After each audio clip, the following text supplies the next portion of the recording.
Hello जी, अस्सलाम वालेकुम everyone. आज हमारे पास Lenovo 330 है और आज हम इसका देखने जा रहे हैं कि हम इसकी रैम को कैसे एक्सटेंड कर सकते हैं।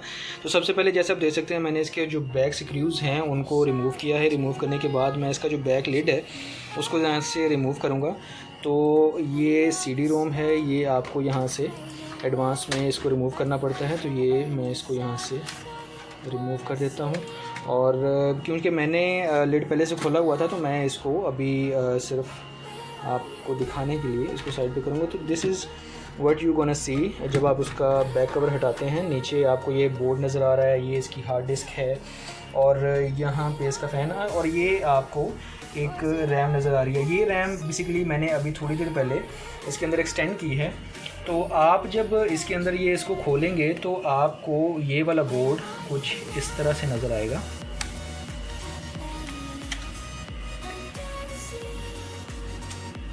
ये वाली स्लॉट अगर आपके लैपटॉप में जो है वो सिर्फ 4 GB रैम पे ये आपका लैपटॉप चल रहा है, तो आप जब इसको खोलेंगे तो ये वाली स्लॉट आपको इस तरह से खाली मिलेगी।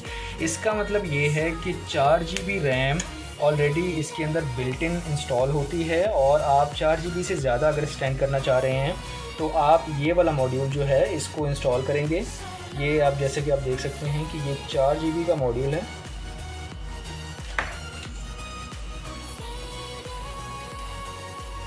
ये 4 GB का मॉड्यूल है, ये आपको शो करवा रहा हूँ मैं।